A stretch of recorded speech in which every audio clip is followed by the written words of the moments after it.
All right, welcome to another episode of the Esports Classroom Podcast, where we talk with esports coaches and everybody else connected to esports. And we have another Iowan tonight, and it's going to be Sean. I'm going to let Sean introduce himself, where he's the coach, and kind of a little background.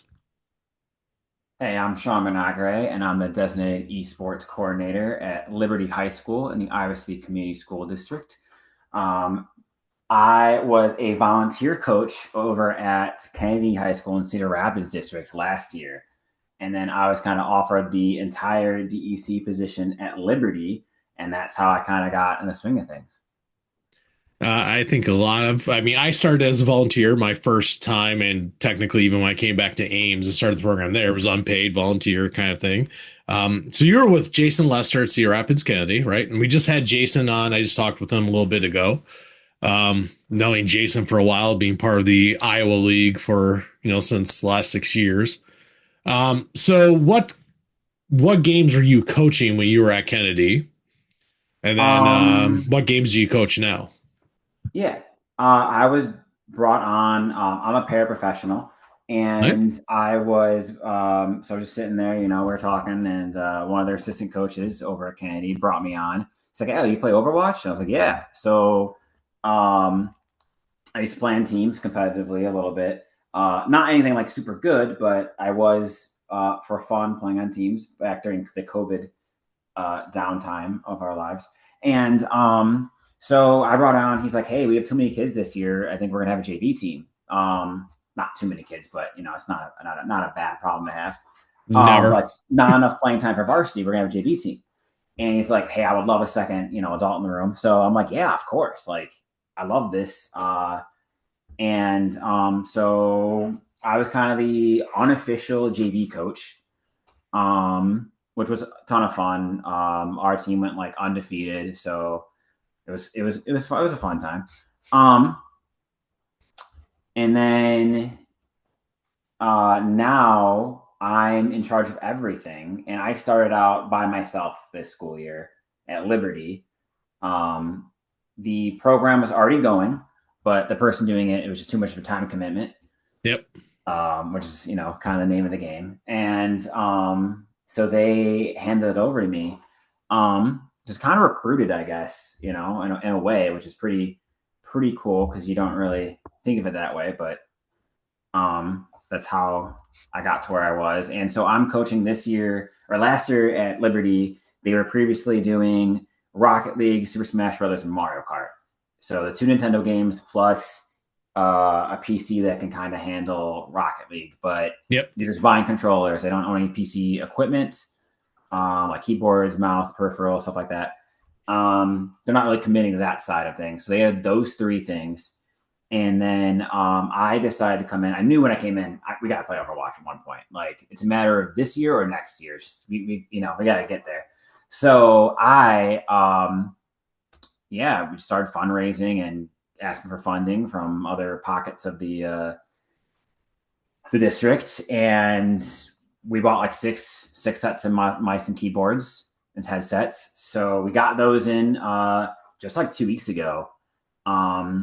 So I Oh, kind of good in got them time for the new season. right in time for the new season. Unfortunately, though, didn't have enough people sign up for Overwatch. I had 7, which was enough to like, hey, we could do this. Yep. But I'm already coaching Rocket League. It's just I had too much on my plate in the fall. So I'm like, I need to slow this down. And, some of them were on my Pokemon Unite team. So I knew their attendance wasn't squeaky clean. Mm-hmm. So I decided I didn't want to be panicking. Oh, do I have 5 today? It's not the game I wanted to play. I just don't have the capacity for that. So I'm playing with the Overwatch team on the side, and we're going to run scrims together and have a full team for next year. And then other titles we ran in the fall, I ran Pokemon Unite. That's the cool one that you probably haven't heard too much about.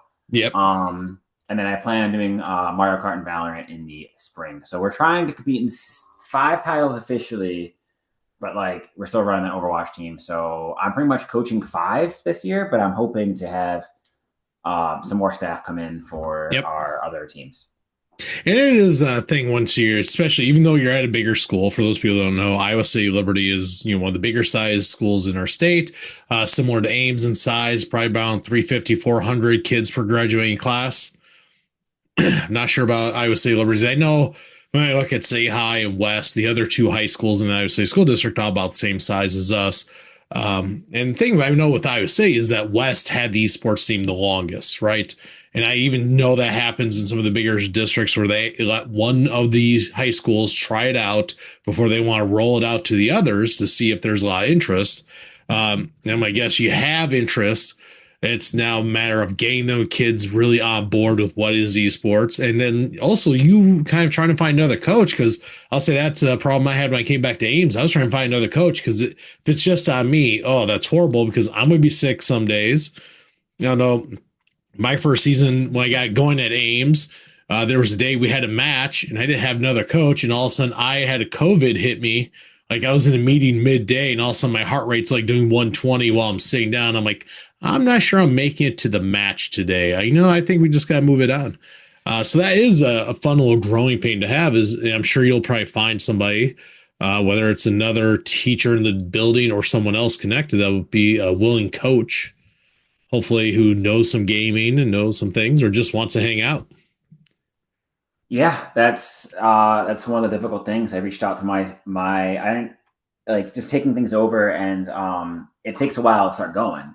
Yep. I think one of the biggest things is when you take over a program, and you try to push it forward, is just like where trying to find where you're at, and then Mm-hmm. also trying to, you're starting a new school, you're trying to meet other staff to see who you can bring in to come help coach these kids. But it's a fun game of Yeah. trying to convince other people, because the pay is not, amazing. I am paid, so I am very fortunate. Yep. But at the same time, I know how much some of the athletic coaches are paid, and our entire budget is like less than other head coaches of other sports. Yep. So that's something I want to go next summer into the district. Like how I think like that's the name of the game, is like, how do you keep building this to make this sustainable? So we're not all just running like a sprint and when it's a marathon. And right now I'm Yep. sprinting. So that's just kind of what I like to talk about, is like how do other coaches not do this sprint? How can you, if you're listening, how can you avoid this sprint? Because it's always a sprint at the beginning. And Yep. whenever you start a program or you're taking something over where you weren't, this is totally fresh for me. I was a different school last year. So that is just the name of the game. And it's a fun time. Yeah, it's I think a big thing I've learned is that having another coach on hand, somebody else to at least be the way. And I take the title of the DEC, the designated Esports Coordinator, even though I'm also coaching the titles, and we try to divvy up the workload. I mean, in my situation, we only have one coaching contract, and so I'm splitting it, and so it's even less.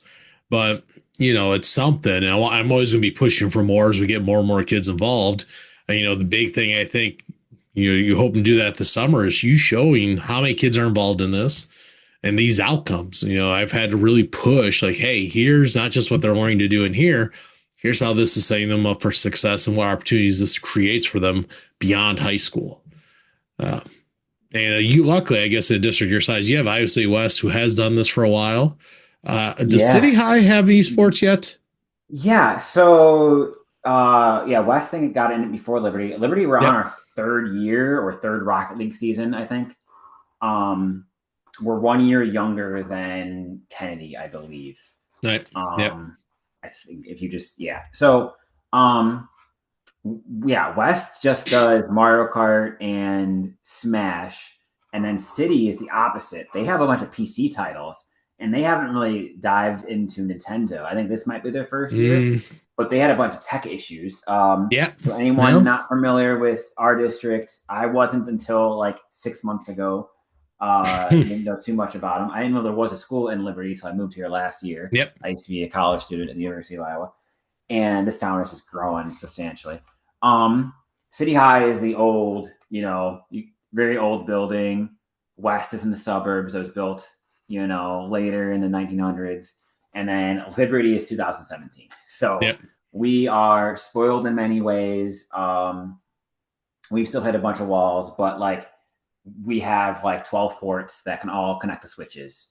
And as long as we're using the right connect, USB to Ethernet connector, it has to be special one, but we can work on the firmware. We're good to go. City ran into a bunch of issues, Yep. and they decided just to join the Smash season as a JV team, because that's kind of the move. I think that at first I was like, oh, why are they joining this JV team? Like, commit to varsity. We want to play them, we want to beat them. Rivalries. But from my coaching perspective, it's like just do JV. It's less commitment. It's more, people are more forgiving if you have tech issues. Yep. It's more about it's a larger focus on the kids improving and that sort of thing. Because we do chase our wins a little bit. The kids love it when they win. So yeah, that's a huge recommendation. I think just when adding any title to, if your state has a JV team, to do that, because that's what I recommend. Yeah, and we're lucky in Iowa with Iowa High School Sports Association. We do have those JV programs. And you talked about even earlier when you said you had 7 kids signed for Overwatch, and that's always the nervous. Like when we need 5 and I got 7, and I'm not sure about your ability to show up. Maybe that's not something we're going to do right now. I always have my comfort level, and there was like first year we did Mario Kart. I had a lot of interest day one, so I'm like, all right, let's go and we'll do varsity and JV. And then all of a sudden, week 2, I'm like, I'm half the kids I had. I'm like, where did the rest go? Well, they decided to go for track. And I'm like, oh my gosh, guys, you can't come in one week and then leave me the second week. So we were Yeah, just struggling to get players for JV that season. And I said, no more JV. I'm like, if I don't have like, I'm always comfortable with like twice my starting lineup, because then, that gives you enough to rotate. You got kids that get sick or ineligible. You can switch those out. Um, yeah, you talk a little bit about the tech thing because you are in a bigger district, multiple high schools in one district. There's going to be more tech hoops to jump through in that case. Like when we talk with some of the smaller schools, they are the tech director or their tech director's right next door, so they can go, "Hey, can you open this up? Can we just do this?" I was lucky in my district to have, well, being the former tech director, the tech team likes me, so they are willing to do things for me.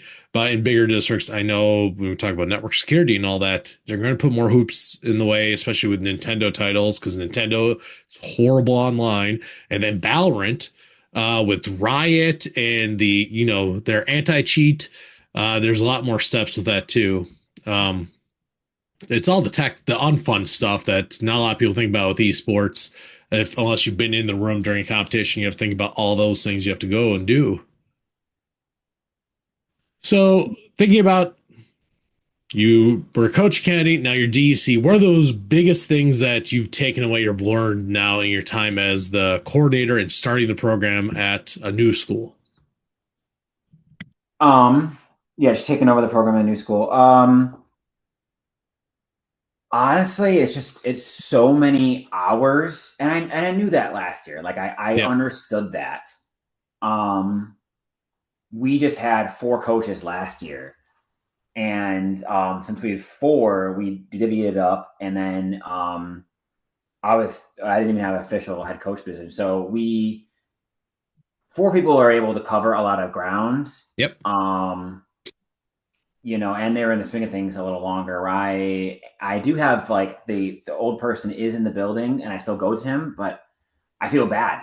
He's a school counselor, so I'm booking appointments just like the students book to go see their counselor, change classes. Yep. I'm booking it to be like, hey, how does this Nintendo password work? Or even just like a hey, like our Rocket League team, I only had 3 students come to our winter meeting, and they Yep. had a varsity and a JV last year. So the turnover was they had 2 of their the students graduated that were on varsity, and then so I really only had 1 student that was continuation from a JV and a varsity team. So I'm like, hey, where are all these students at? And then also, this is beneath my comfortable level, but because we had such a good relationship with the one returning player, it was a senior year. Yep. I feel like I had to, and it actually worked out. Especially once I said no to Overwatch. That way, some of the Overwatch students are in the room in case we don't have that 3. But Yep. we got a good group of 2 freshmen came in, and they recruited more people, which was awesome. That was awesome to see the level of commitment from the students, not only themselves, they were recruiting other people for me.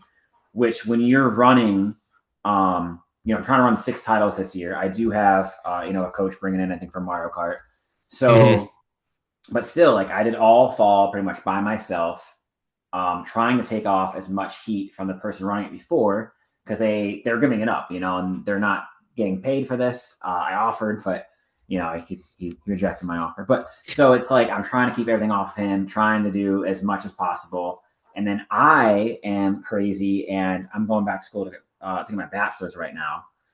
So it is busy, super, super busy. The Yep. good news, I'm not a teacher, I'm a para. So like when I'm at school, I don't have a lot of prep time. Mm-hmm. Whereas other teachers, like, you all that time to prep and all the craziness that comes with being a teacher. So luckily I'm fortunate not to have a ton of that, but I am busy throughout the school day. But my nights are still involved of expanding, to other titles, to PCs. That was a major wall of dealing with tech, dealing with customer support from companies, and credit cards not going through at certain hours during Black Friday, Yeah. so we get to miss out on deals. That is just it's almost like the DEC position is its own, like should be separate from the coaching position. And I think that's the big thing with esports. It's just how much we're growing. Like we're still in the beginning. Like this is the beginning. Yep. That's the weird thing to think about, is like this is what football was like 100 years ago, or what, name your insert sport here, how many years ago. And I'd like to see, so many students are playing video games, maybe not all the competitive video games, but they are playing video games. I mean, even adults are playing games. So Mm-hmm. it would just be amazing if we could have a full-time position in our larger districts to have an an athletic director take on more of these roles, like kind of integrate that in the sports side, because we're viewed as a club. Yep. Some schools aren't even at the club status yet. So, I think that's the biggest wall, is how do we all move together? Because if I win the fight, the rest of the state doesn't win this fight, Mm-hmm. and it truly feels like a battle, because you have to go in there and give as much data as possible to Yeah. sway Convincing your side. others to allow this to happen, to put money and time behind it. I mean, yeah, I think the best things to help esports out, one, you have to have a strong connection with the tech team. And then having an administration that's understanding why we're doing this and helping to support that. Like I've learned a lot being in 2 different districts, different setups, different ADs, different viewpoints around video games. I had a great co-coach with me in Nevada who took on a lot of the fundraising stuff, so I didn't have to worry about that. I had the tech background, so I was making sure all the tech was working. Um, my role in Ames is instructional coach, so similar to that, like I have I have a little more flexibility in my day. So it's easier for me to maybe like all of a sudden the other day, I'm like, I'm going to just gonna pop down to the computer lab real quick and run a couple updates and hopefully be ready for the match. Whereas my other coach, he's really in a classroom, he's working with some students. So we have a little different time dependency there. And I'm seeing a lot of coaches that are not, seems like most are not classroom teachers. It seems, I'm going to say that. Maybe this, okay, this is going to be like episode 12 or 13. 12, I think. And so as I keep talking to more people and seeing other states, like it seems like who has the time to do this? Because again, it's a lot of time, and the pay is not great, but most people that go into esports to coach it and run it, we kind of know that going in, but doesn't mean our time is not worth being compensated for. Yeah. So I'm going to go to coaching for a little bit. So being a coach at Kennedy, and I never liked facing Kennedy in either Overwatch or Valorant or any of those games. Every time I saw Jason at the state, I'm like, oh, I don't want to face you guys again. I'm like, come on. You guys had some really good players. So what were those biggest coaching things you took away from your time at Kennedy, they're hoping to bring in to Liberty? Um, that's a tough question. They have just talent. It's and that's kind of the name of the game. You can only do so much as coaching. Don't get me wrong, there's plenty of us for coaching to do. Yep. But I think most of our job, and that's with recruiting coaches at school, trying to get coaches on board, is a lot of it is they coach themselves. The best ones will coach themselves and be passionate about the game on their own. Those are the ones that are usually on the playoff rosters. Yep. And so that's what I saw at Kennedy, was just a lot of those students that just had a passion. They had a passion for the game and wanting to play it so much that they wanted to show up on time. I think that's just a huge thing. And then so that was the biggest change of pace. I don't want to throw my Smash students under a bus, but we went 1-6 for Smash. Yeah. And that was we were spoiled. We were spoiled at Kennedy with the W's.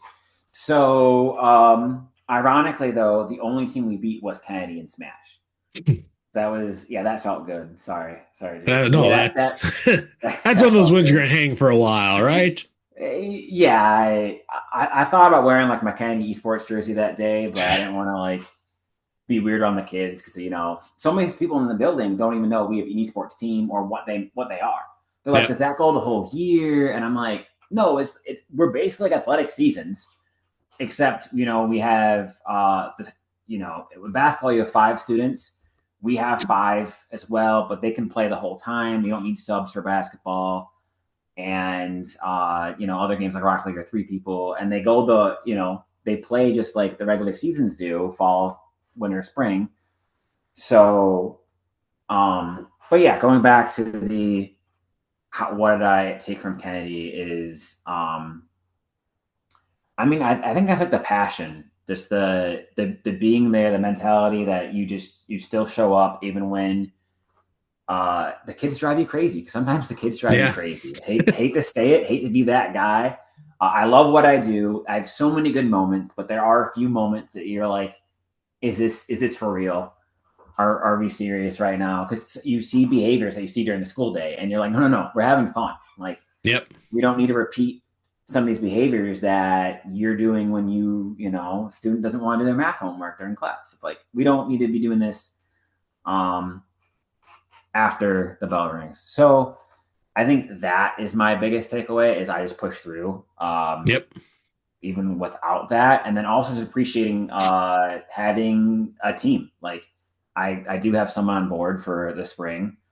Shout out to Coach Yulin. But yeah, so I'm super pumped about that. It's so much more fun and easier to digest when you have a team, even if it's one other person to run by, your depth chart, like who you're starting, to run by, should you have a team this year for this title? Should you stay overnight before state? Like, there's so many little things that it's so nice to have someone to bounce back and forth with, to talk over. It helps a lot.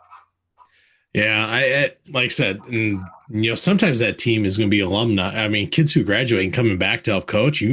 Nice thing you being in IOC is similar thing to me being in Ames. That some of your students are going to go to University of Iowa. They're going to stay in town. They'll be able to come back, and you may get that alumni. It helps with the relationship. And I think that's probably something you're going to see coming down the road. And I think there is something like at smaller schools, it's easier to get the word out about esports because there's fewer opportunities out there.